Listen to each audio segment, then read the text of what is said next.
that Monday after break because you'll forget everything that you did between now and then, right? Or we'll have significant trouble trying to get it re-put together after you put a week of other things and tomfoolery and frivolity between now and whenever you finish. So I think it's in your best interest to try to write it before you leave. Questions about the lab report?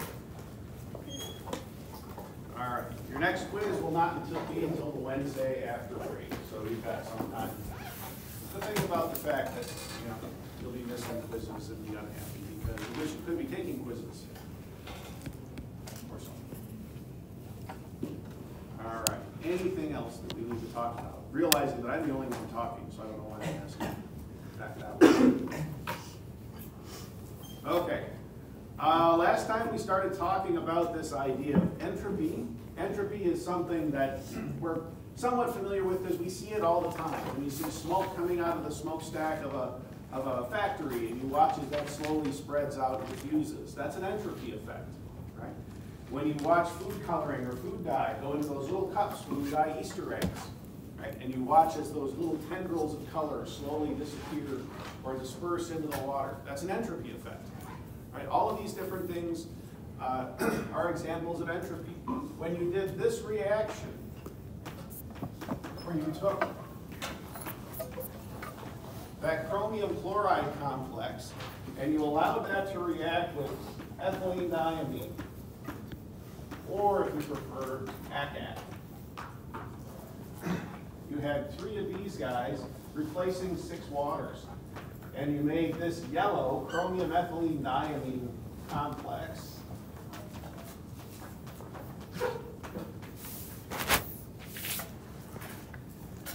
You created all kinds of different particles, right? You released a lot of water molecules into the surroundings. Or in solution, before this precipitated, right, you had 4 particles here, right, the complex and 3 fluorides, and 3 particles here, that's 7.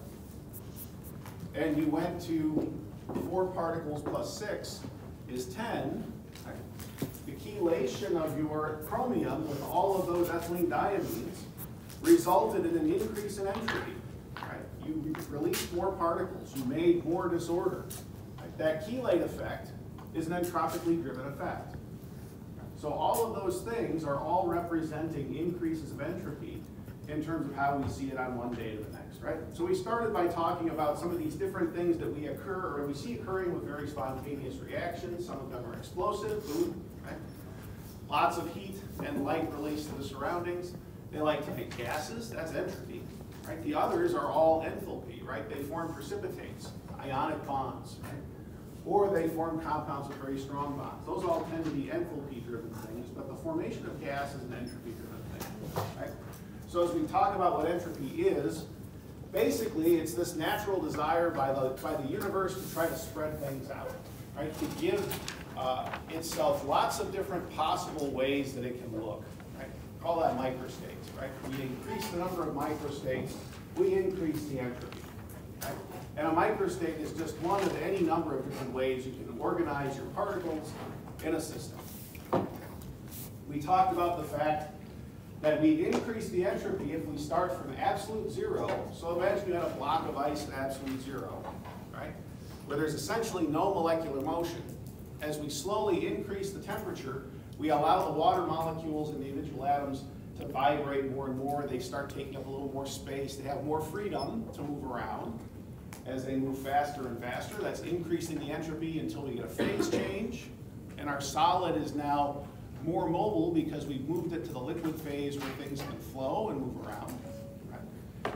Until we heat it up even more and get to the point where they have enough kinetic energy, those individual molecules, to escape into the gas phase. Gases have the highest degree of entropy, right? And this little graph up here kind of shows you the fact that as I slowly increase temperature, I'm always, with an increase in temperature, increasing the molecular motion, the freedom to move around, increasing the entropy. Entropy is temperature dependent. It's different from enthalpy in that way, in that we usually have a hard time getting a snapshot of enthalpy, but entropy we can. We can kind of map how entropy changes, and it's very much a temperature-dependent process that separates it a little bit from this idea of enthalpy. So the first problem on the problem set asks you to do basically what's here on this slide. This is where I hoped to end up last time. We didn't get quite this far. But we had enough discussion about entropy that most people, I think, are pretty good with what that first problem asks you to do on the problem set. It asks you to interpret physical processes in terms of their relative entropy, right? Are they increasing in entropy, meaning we're getting to a point where we have more disorder, molecules, particles have more ability to move around and do other things, right? Or are we decreasing the entropy? Are we taking things and making them more ordered? And it turns out that kind of interpretation is something that we can do pretty readily just by thinking about whether our particles are free to move around more or less, right? So the first one there, if a scoop of ice cream melts, what do we know? Solid ice cream going to liquid ice cream, right? Is that an increase in entropy or a decrease? It's an increase, right? Because we know that runny, soupy ice cream can flow and move around, whereas you take a scoop of ice cream and you drop it somewhere and it just sits there until it melts, right? Now we also know that at room temperature, right, ice cream spontaneously melts, right? If we just put a scoop of it on the countertop and leave it, when we come back, it will be a puddle, right? It does that on its own. So that melting, at room temperature at least, is spontaneous. If I have a cold room, how many people have ever scooped ice cream? Anybody for a job, right? You keep the ice cream in a cold place, right? If I keep ice cream in a freezer, does it spontaneously melt? No, it just sits there, right? Otherwise, you know, you wouldn't have ice cream, you just have cold, sweet, creamy soup, right? Which actually kind of sounds kind of good. But we know that it doesn't do that on its own in a cold place. Temperature-dependent process, right? There's something here that's temperature is important. Right? If I take a pile of bricks and I turn it into a house, am I increasing or decreasing the disorder? Is it becoming more or less ordered? Less ordered, right? Because what we're doing is we're taking all of those bricks, and rather than leaving them in a pile where you have different microstates that can happen, right? Over time, those bricks will eventually kind of tumble down and do whatever. I'm cementing them into one particular microstate. Okay? So I'm decreasing their entropy by making them more ordered. Cigarette smoke diffuses into a room, increasing the entropy, right? That cloud, that puff of cigarette smoke, which smells gross and whatever, goes from being this clearly visible thing where you can actually see the smoke itself to something that spreads out so the person in the back of the room can smell that, hey, someone in the room is smoking. That kind of stuff. What about dissolving solid sodium chloride and making sodium ions and chloride ions? Now we're talking about things that are a little more chemical, right? What's happening? Increasing the entropy, right? Because I'm allowing them to go from a solid chunk sitting in the bottom of a beaker of water to being freely moving ion particles, whatever, in my solution, right? How about this one? If I take calcium carbonate, limestone, just regular old chalk even, think of it that way, and I heat it up, I can turn it into calcium oxide, slake lime, and carbon dioxide gas. Am I increasing the entropy or decreasing it? Increasing. I'm increasing it. In general, anytime you increase the number of gas particles, typically you are increasing the entropy. Why is that true? Because if we think back to what we looked at here, right, the entropy of a gas is so high compared to solids and even liquids that the number of gas particles usually drive how we think about that change. If the gas particles are going up, almost always the entropy of the system is going up because they have so much more entropy compared to other phases of matter. Right? So that's good. I know, pretty exciting, eh? What about the last one then? If I'm going to do photosynthesis, I'm going to take water and carbon dioxide, turn it into glucose and oxygen gas. Is that an increase in entropy or a decrease in entropy? Decrease. It looks like a decrease. Why do you say a decrease? Because you're putting up the moles of gas, so it's the other molecule in the liquid on the left side. Okay, so we've got 6 moles of liquid on the left, 1 mole of solid, right, low entropy on the right. My number of particles is decreasing pretty considerably. And as you said, the gas molecules aren't really changing, right? So we're seeing 6 water molecules combined with some other stuff to make a lot of solid that has low entropy. We're decreasing the entropy of that system.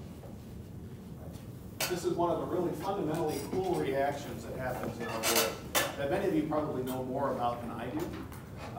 But that whole notion where I can take gaseous carbon dioxide and water and fundamentally turn it into wood, right? Because that's really what plants are doing, right? When they make sugars like glucose, a lot of times they're turning them into complex sugar polymers, lignin and other things like that, that turn into wood, right?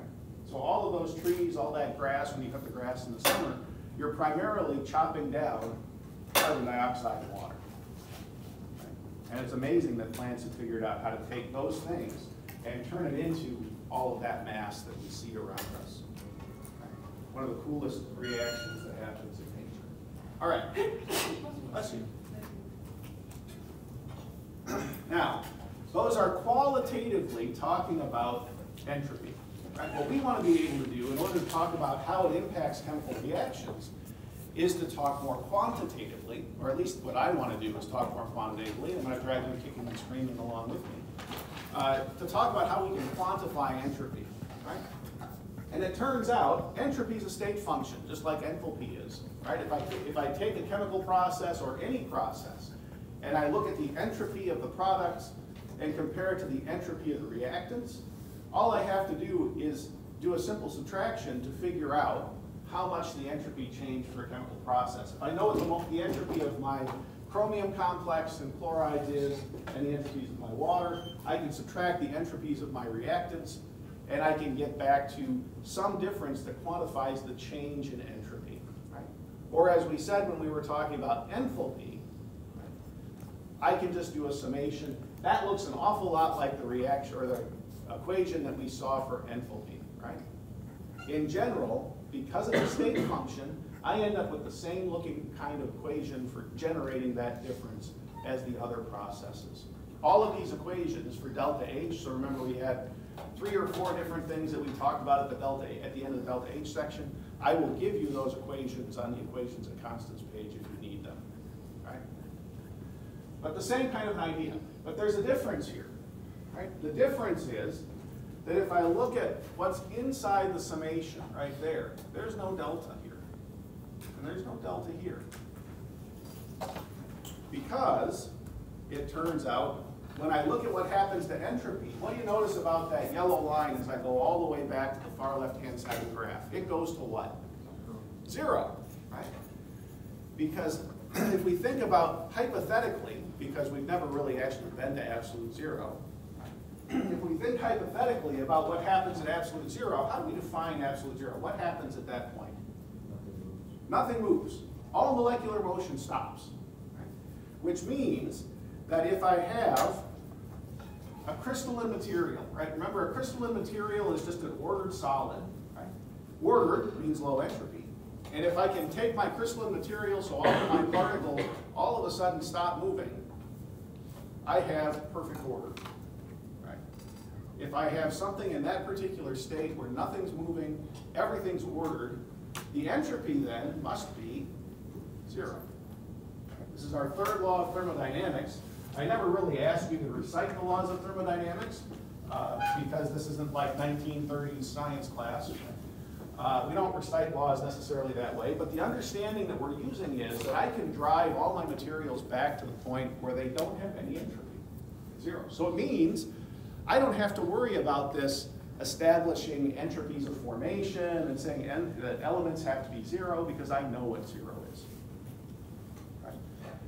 So for any material, if I could drive it all the way back to absolute 0, now the reality of it is that when I measure entropy, because I can't actually get to absolute 0, we do it by taking things asymptotically close. So we kind of extrapolate the curve as we measure entropy, as we drive our temperature down to fractions of a degree. We can use that to infer what 0 actually looks like at that stage for entropy. But as I increase the temperature, I can actually measure the actual or absolute entropy, S0, under standard conditions for any material. Remembering standard conditions is 25 degrees C, 1 atmospheric pressure, 1 molar solutions. Okay. So it means I need more tables. Right? I need tables of data that will allow me to write balanced equations and then look up values for absolute entropy, not delta S, but S itself. Right? So we could do that for any number of reactions. Here's a couple we've seen before. but we can talk about, for example, that calcium carbonate turning into calcium oxide and carbon dioxide. We expected that that should have a increase in entropy, which means my products are up here, my reactants are down here. When I do subtraction, I should get a positive value for entropy, right? That entropy change, and so on and so forth. Right? Again, as you go into your textbooks, you'll find it's tabulated in those same thermodynamic tables. Make sure you pick the right column. The one thing that you'll notice about enthalpy is the values are always positive. We know that if we're starting from 0, and that's the minimum value you can have, because from there on, you've got more and more molecular motion, right? Universal sign for molecular motion, or the hand jive, one or the other, right? As we increase, you guys are like, what the hell's that hand jive? It's like, doesn't matter. If we start from here where we have 0, and all we can do is go up, all of our entropy values must be positive, meaning for a material, negative entropy has no meaning. Negative. But the entropy value itself must be positive. Right? So all of the values in that column that's highlighted there are all positive. The other thing is, notice the units. Units here are joules instead of kilojoules. Right?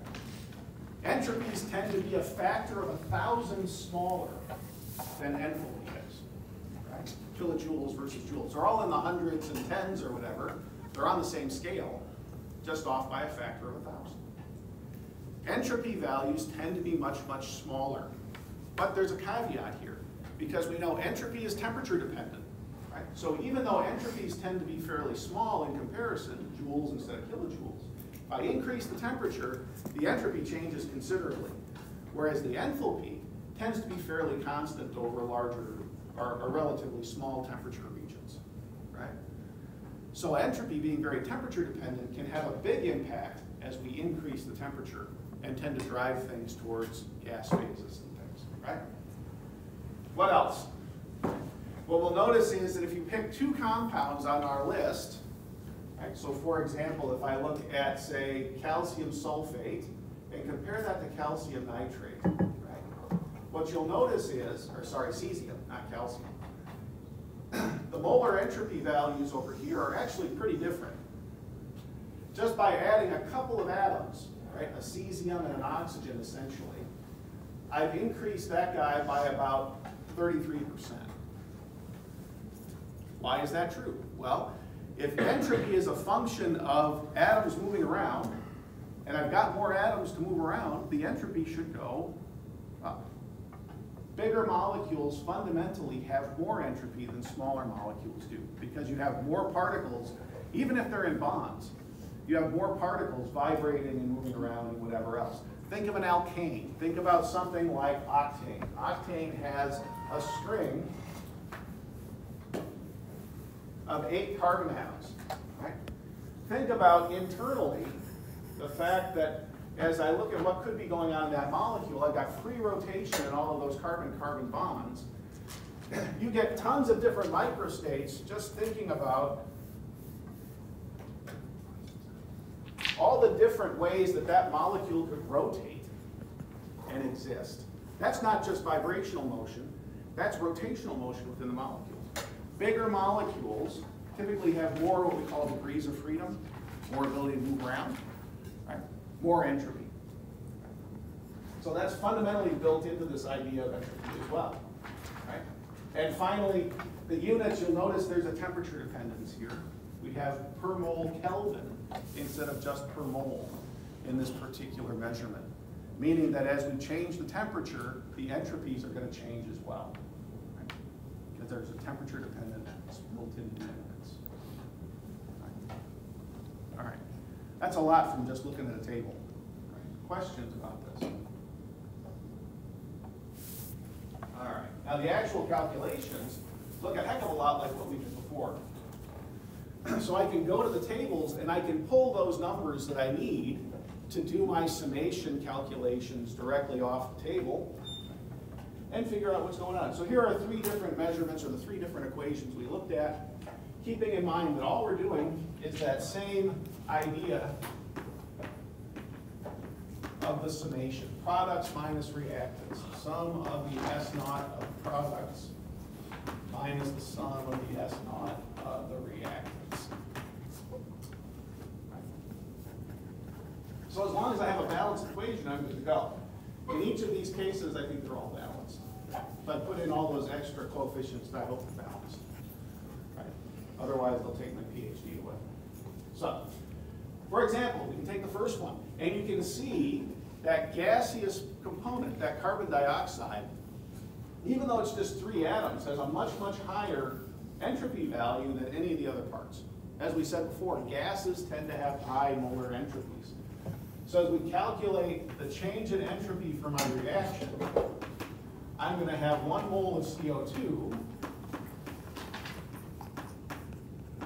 I'm going to have 1 mole of calcium oxide times S naught for calcium oxide minus the reactants, 1 mole calcium carbonate, S naught, calcium carbonate.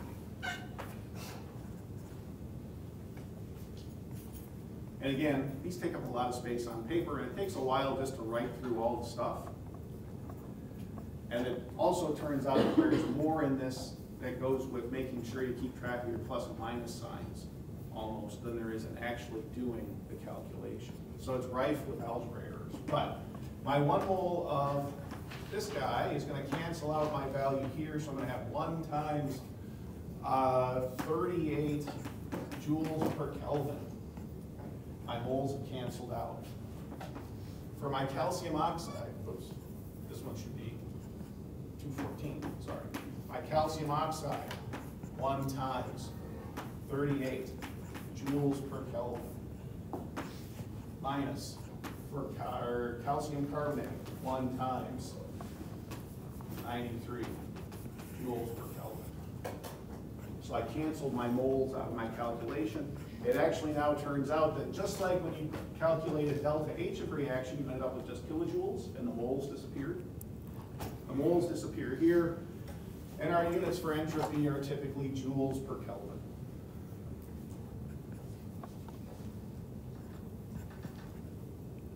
What do I get for a value here for the entropy change for this reaction? 159. Was that 159? Positive 159 joules per Kelvin. The entropy increased, just like we thought it would. Right? We were making gas particles, and as a result, we should see that the entropy goes up, and it does, by about 159 joules per Kelvin degree. Question? So stop and think about it. If our entropy is 159 joules per Kelvin, right? What is room temperature in Kelvin? About. No. What's 0 degrees Celsius in Kelvin? 273, right? So even on a cold day, it's about 0 degrees Celsius outside today. The actual entropy of this system is going to be multiplied by about 270 degrees. So the actual entropy of the system is way larger than that number looks. That's joules per Kelvin. It's actually more of a conversion factor, isn't it? Questions? All right. I'm going to skip down to the third one, just because this is one where we look at that one and we say, I've got 7 gas molecules on the right, and I've got 6 on the left. That's pretty close. And I've got a pretty big molecule on the left. You'll notice that propane, if I get down to that bottom one, has a way higher molar enthalpy because it's got, or entropy rather. It's got lots of atoms in it. Maybe this one doesn't follow that rule of making more gas particles. Let's find out. And again, because we're just doing the summations and we've done several of these, I don't worry too much about skipping the middle one. You can go ahead and do that one on your own, because I know you're like, oh, I really want to do that. If I look at that bottom equation, now I'm going to make 3 moles of CO2, and its molar entropy is 214 joule per mole Kelvin. I'm making 4 moles of water. Its molar entropy is 189. Keeping in mind these are all positive values. My reactants 1 mole of propane at 270 joule per mole Kelvin, and 5 moles of oxygen at 205. Now, something I want you to see here, or to think about, what did we do with oxygen gas when we did enthalpy calculations? It was an element, right? So what did we do? We made it 0, we didn't worry about it, right? The big difference, or another big difference between enthalpy and entropy is everything has entropy, right? The reason why we were able to drop oxygen when we did enthalpy calculations is we made the assumption that enthalpy of formation for oxygen, for elements in general, were 0. We can go up to the middle equation. You can see there's elemental iron. It's got an entropy value. Right? Everything has an entropy value when we calculate changes in entropy. So there aren't any zeros. Nothing drops out of this one. And as we do more complicated calculations later on, you'll have to keep in mind the fact that whereas we treat delta H differently, a change in entropy values, those things are always going to be something we have to consider. All right, so my moles are going to cancel. It's going to leave me with joules per Kelvin for units. That's what we want. So I've got 3 times 214, 4 times 189, minus 1 times 270, and 5 times 205.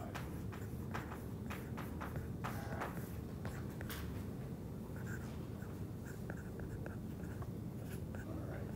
So what is my final change in entropy based on that calculation? Is my entropy going up or is it going down?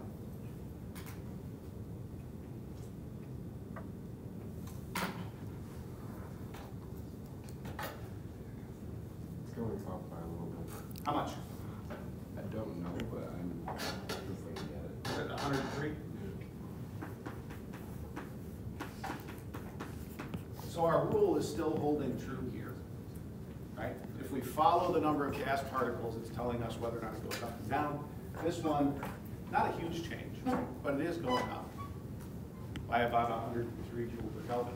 Here's the difference. What happens if I shifted this from H2O gas to H2O liquid? Well, the problem is the molar entropy of H2O liquid is about 100. I would lose about 4 times 90, 360. I would now have a negative molar entropy. My gas particles would go from 6 on the left to 3 plus 4 liquids on the right. We would expect that to be decreasing entropy, and it goes down to about minus 200 in that case. So a negative change in entropy, right, means that we're becoming more ordered. A positive change in entropy tells us entropy is increasing, we're becoming more disordered. Questions? Okay. All right, so we're spending this time, we've done enthalpy and now entropy, and the question becomes really, do we have an absolute answer yet for this idea of spontaneity?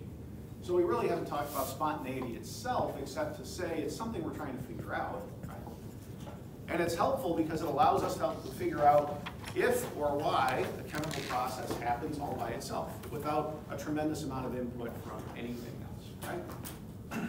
Well, as we look at the different things that are common to spontaneous reactions, we know that we have 3 enthalpy-driven things and 1 entropy-driven thing.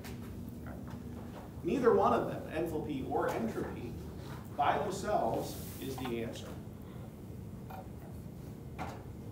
So the question is, what is? Right? Well, if neither is the answer alone, then it probably is something else, right? So what is that other thing probably likely to be? If neither one by themselves works, it must be putting them together in some way. Right? So a while ago, a guy by the name of Gibbs came up with this idea that if we think about how this is working out, right, this whole idea of spontaneity must be some combination of these 2 things. Right? that reactions that are spontaneous tend to be exothermic, right? We tend to have negative delta H's. We're giving away heat to the surroundings pretty typically. And they tend to also have an increase in entropy. Nature likes to spread things out. So he came up with an idea that we could combine these things and come up with this idea, which is the second law of thermodynamics, that says for a spontaneous process, the entropy change for the universe is positive, meaning the entropy is, or the universe is becoming more disordered. Right? How do we think about that in terms of enthalpy? Well, enthalpy, if we're thinking that things that generally are spontaneous give away a lot of heat, well, it makes sense that if I have heat piled up in this one location and I spread that out, I'm giving particles more kinetic energy by warming them up. Right? I give them more microstates. So the surroundings, when a hot thing cools off, gets all that energy and has more microstates available to it. We're increasing the entropy of the universe. And entropy all by itself is easy enough to quantify, right? Because we've already figured out how to calculate entropies and how that gives us a positive or a negative change, right? So somehow we're going to have to find a way to combine delta H and delta S into some overarching idea that allows us to take advantage of both of those things. Right? That you can, by spreading out heat, increase entropy, and we can also increase entropy by increasing entropy. So Gibbs came up with this idea of what he called free energy. And you may have seen delta G in your organic books. Sometimes when you do organic chemistry, instead of using delta H for that idea of how chemical reactions happen when you do coordinate diagrams and whatnot, they'll sometimes use delta G instead of delta H. You may have seen G's before, right? But what it says is that in order to figure out how the free energy of the system exists at any one point in time, you have to take the enthalpy of the system and combine it with the entropy at that temperature. Right? So we have this idea of G. G is for Gibbs, right? He's the guy who figured this out. The Gibbs free energy of a process is equal to the enthalpy, right, which is some value in kilojoules, combined with the entropy at that temperature. Right? So as we said, the entropy has always got this temperature component. To figure out how much entropy there is at room temperature, we've got to multiply by room temperature. Right? The combination of those tells us what we need to do. Right? Since enthalpy and entropy are both state functions, then the free energy must also be a state function. Right? I'm taking two state functions, combining them, and I'm going to get that value back out. Right? But the problem is that we don't know what zero enthalpy is. Right? We know what zero entropy is. Right? We've defined that. But we don't know zero enthalpy. And if I don't know what zero is for one of my components, I can't know what zero is for that component in the sum. Right? It's like saying, how many miles are you going to drive today? I'm going to drive 100 miles when I go home. How many miles are on your car? I don't know, I bought it used. But I know that I'm going to change my mileage by 100. Right? Does that make sense? Well, that whole point is, besides being a terrible analogy, that if I don't know how many miles are already on my car, I'm not going to know absolutely how many miles are on it when I'm done. Right? Or the same idea is, I don't know what floor I'm on because I can't see the ground, but I can know how far I am between floors. Right? That enthalpy value limits how we can talk about free energy. So I know everything I need to know about entropy, I just don't know everything about enthalpy, but I can measure differences. So I can measure differences in free energy. So now we have our stuff talking about delta G, whereas when we were talking about entropy, we could go back and talk about absolute entropies, as we see no delta in front of the S on that column right there. We see a delta G, that's coming probably on the Monday after break. So we talk about delta G, the change in free energy, rather than talking about absolute free energy, because we can't know what the absolute free energy is. Right? So we have these two ideas. You'll notice there's a minus sign. Right? There's a minus sign between the enthalpy value and the entropy value. And the reason for that is that in order to make those two work cooperatively, right, we know that exothermic processes are good. Right? We know that increasing the entropy is good. Right? What is the sign on an exothermic process? Delta H is positive or negative for exothermic? Negative. Right?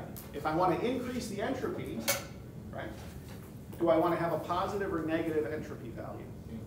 We got to increase. It's got to be positive. What happens if I add a positive number to a negative number? They cancel each other out.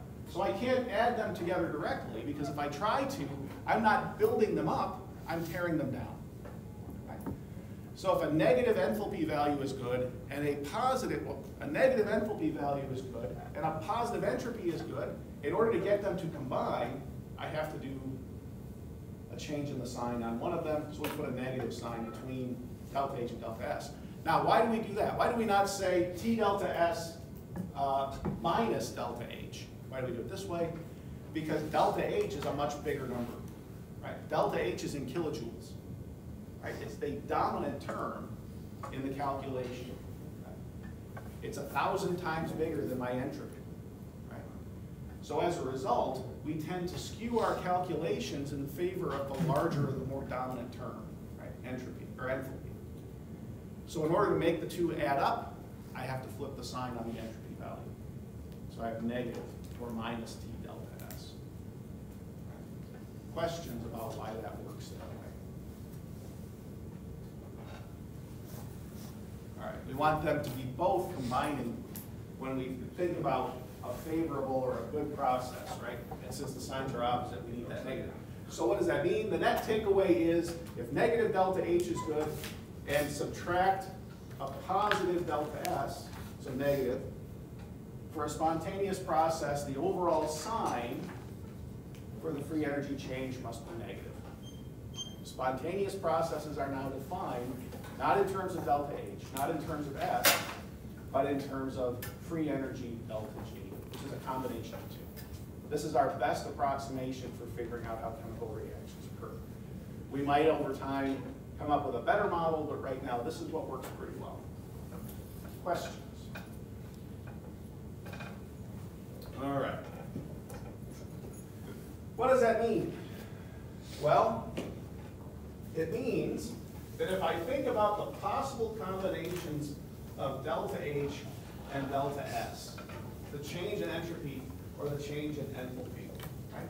I can actually chart these out as a function of free energy. So suppose I had a graph here where I'm looking at the change in free energy, and here's my 0 line, right?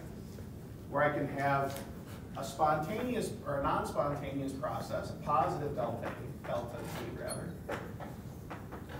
Spontaneous is a big word. There we go. Or I can have a negative delta G, which is where we have spontaneous reactions down here. Right?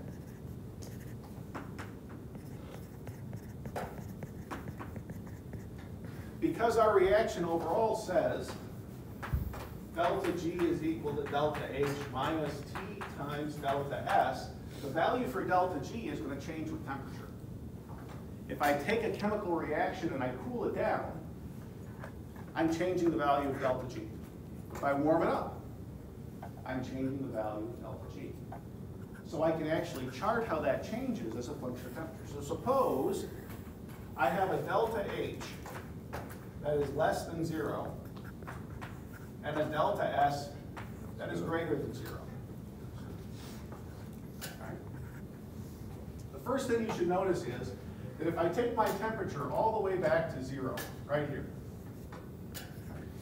this term over here, 0 times delta S, becomes what? 0. So delta G is then equal to delta H. Right? So if my delta H is less than 0, I'm right here somewhere. So I'm just picking it out. As I increase the temperature, as I go from 0 degrees, bless you, and increase the temperature, now my delta S term is meaningful. Right? When I'm at absolute 0, this term means nothing. Right? Because 0 times delta S is 0. But as soon as I make T a number, right, this whole part over here becomes a positive value that I'm going to subtract from delta H to get delta G. So what happens? My value for delta G goes like this.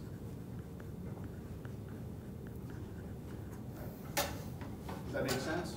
As my temperature goes up, the delta S term becomes more and more important, and it impacts the value of delta G more and more, and we're going in this direction. So this is delta H negative, delta S positive. Do I ever go into a positive value for delta G? Is delta G ever positive when delta H is negative and delta S is positive? Do I ever cross the line? No. This is a reaction that's always spontaneous at all temperatures.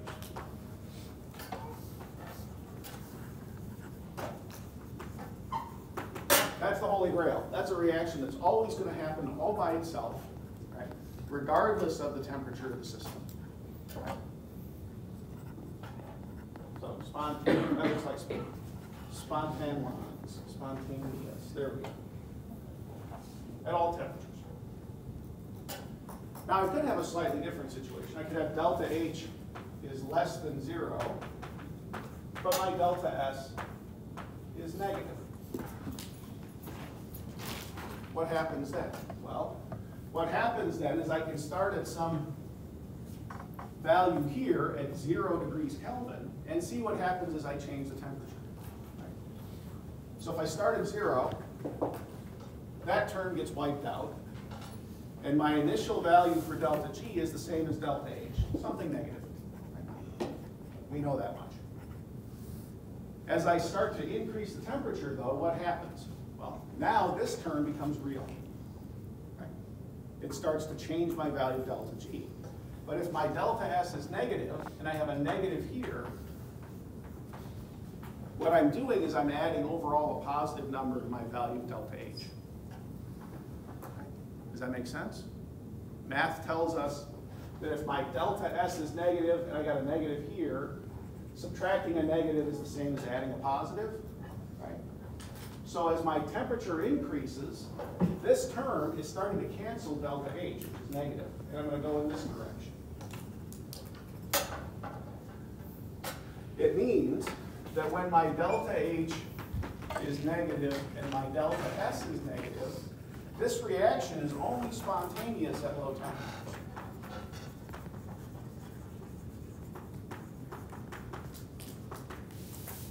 It means that over time, as I warm up my reaction, the entropy value eventually cancels out the enthalpy change, and the reaction goes from being spontaneous, living below this line, to non-spontaneous, living above that line.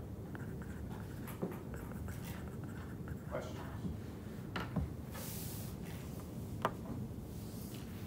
Does it make sense? So, this is a reaction that's temperature dependent. This reaction is always going to go. This reaction is only going to work if you keep it cold. Which is kind of counterintuitive. We think about reactions happening when you warm them up. But this would be a situation where, in terms of our possible permutations, it's only going to go at the temperature. Go ahead.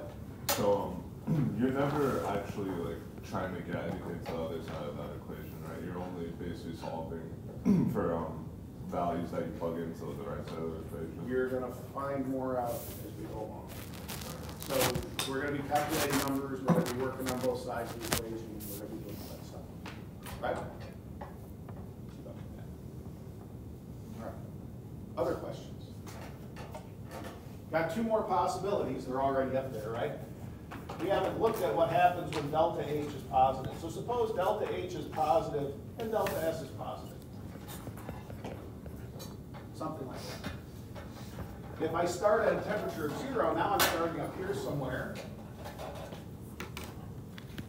And as I increase the temperature, T delta S, right, is going to be something that I'm going to be, so my delta S is positive.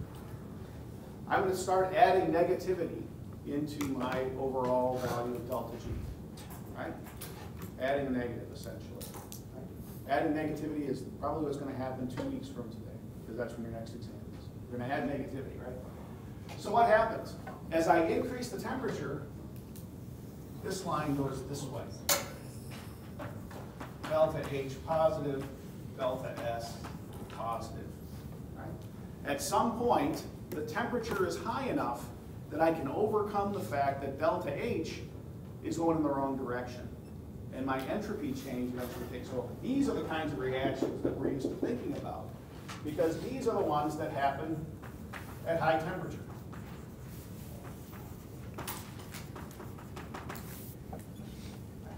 Those are the reactions where you mix stuff and you sit there and stare at them in the lab and nothing happens until you actually heat them. Those are the ones we're used to thinking about. Again, and it becomes spontaneous at high temperature because eventually the entropy value can overtake the enthalpy, the very positive enthalpy. Go ahead. What would you consider like the point of high temperature? That's the good question, right? All that terminology means is that I start non-spontaneous here, and eventually at some point, the reaction becomes spontaneous. We don't know what that means. It just means that as I increase the temperature, at some point, it flips from being non-spontaneous to spontaneous. How do we get that? We can figure that out by saying, I know at 0 is where I flip from being spontaneous to non-spontaneous. When 0 is equal to delta H minus T delta S, I can find whatever temperature that happens to be and calculate that as a function of these two things. T then becomes, let's see, delta H over delta S, because I'm going to subtract this to move it over to the other side, or rather add it to move it to the other side. I lose my negative sign. So is equation dependent? It is dependent upon the system itself. What is actually the size of delta H? What is actually the size of delta S? And that's going to dictate where that happens. This could be thousands of degrees, right? Or it could be well below room temperature. It just depends on the relative sizes of delta H and delta S.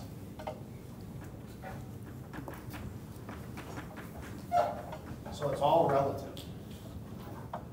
It means that for this guy right here, it's going to start out spontaneous, but at some point, as a function of those two terms, it's going to switch to being non-spontaneous. Go.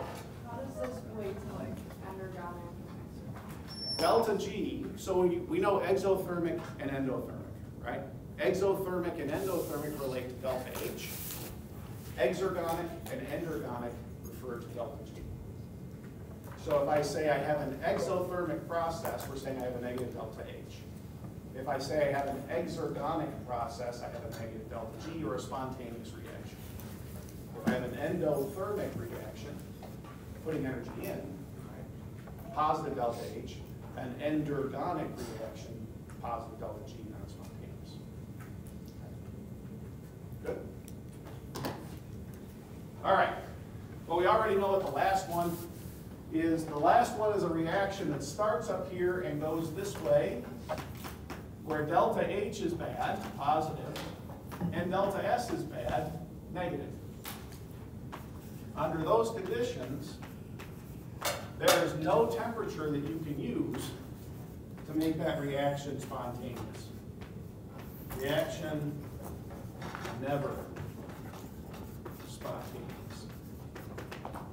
Right? So there's going to be a subset of reactions that, based on the values of delta H and delta S, are just never going to happen. Right? You just can't make them go. It doesn't matter how much you heat them, doesn't matter how much you cool them, the reaction you want is never going to happen because the values of delta G never cross into the negative region down below. Right? 4 permutations, 4 possibilities. Questions? All right. So it says, let's consider water vapor. The condensation of water vapor has a delta H value of negative 44 kilojoules per mole. Right? So when we did these phase changes before, right, we said that delta H of vaporization, right, is defined in the positive direction going from liquid to gas, which means that if it's positive 44 in the liquid to gas direction, right, in the gas to liquid direction, we flip the sign. What's the sign on delta H here? Delta H is what? Positive or negative? Obviously, right? All right, so it means we're looking at one of these two lines, right? The condensation of water vapor is either always spontaneous or it's only spontaneous at low temperatures.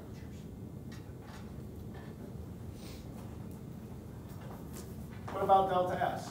Is this reaction increasing in entropy, or is it decreasing in entropy? It's decreasing, right? So my delta S value is negative. Which line are we on? We're on that one right there.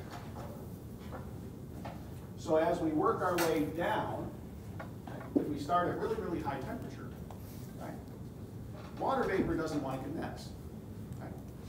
If I had a super hot day, right, and I go like this, it's like, yeah, no water vapor, nothing's happening. Right?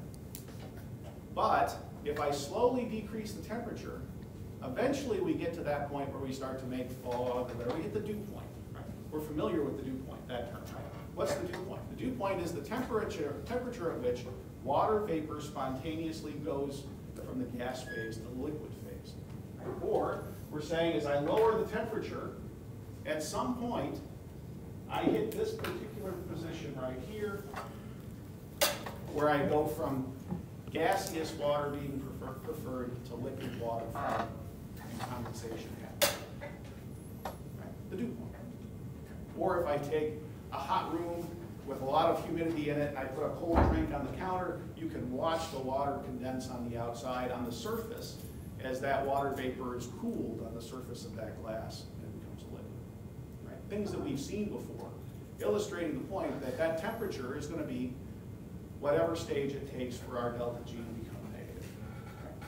But you can qualitatively determine what happens just based on that stuff.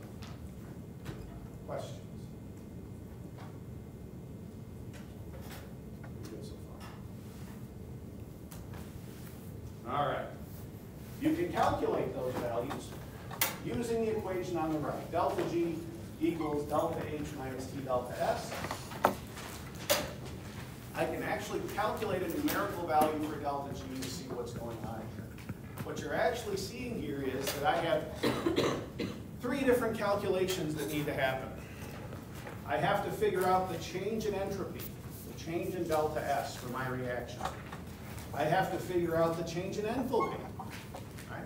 The change in delta H. And then I need to plug them into delta H minus T delta S to figure out what delta G is.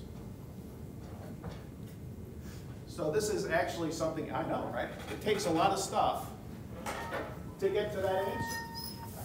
And in this case, I don't even know the signs of delta H and delta S yet. Right? We can probably figure out that delta S, the change in entropy, is going to be positive or negative here. Probably going to be negative, right? Meaning, as I look at the equation, I'm taking two gas molecules and turning them into a solid.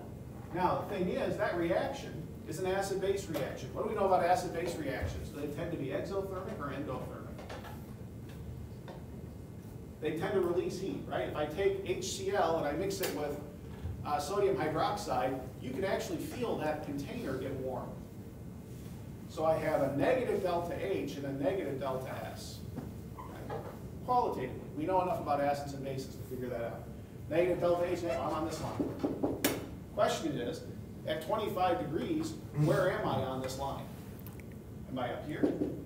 Or am I down here? Or maybe I could be right there. Who knows? Got to figure it out. So when we come back after break, we'll walk through a couple of these calculations. It doesn't make sense to do it now because we're just going to have to do it after break anyway. But you already know how to do delta H and delta S. You can do this on your own. So if you're sitting here going, man, you just ruined this class for me, because you haven't actually told me whether this is spontaneous at 25 degrees C, right? You can actually go do that yourself, because now you know how to do that. A couple of tricks, things that you have to keep in mind. In order to combine delta H and delta S, what do I have to do about units? They've got to be the same, right? I can't add joules and kilojoules directly. I have to make sure that those two numbers are in the same unit, otherwise it doesn't work, right? If I add 100 grams to 20 kilograms, I don't have 120 kilograms, right? I have to make sure my units work, otherwise we're out of luck. Right? So if you play with this over break, make sure that your units match. What else? What do I notice about the temperature? in Celsius, what is this in? Kelvin. If I don't make those units match, my calculation doesn't make sense, right? I can't cancel out my temperature values. So, if you go play with that, which I encourage you to do because it makes your brain bigger, right? And we all like big brains. If you play with that over break, make sure you look out for units, because this is where this is particularly tricky at this stage. Not only do you have to do all the summations where you can mess up, you know, the addition and subtractions and the signs, but you got to make sure your units work too. Okay? In the end, the answer is there has to be a better way than this, and it turns out there is, because there's a delta G column on the table in your thermodynamic textbook stuff, which means it's going to simplify this dramatically. Questions? All right, go away.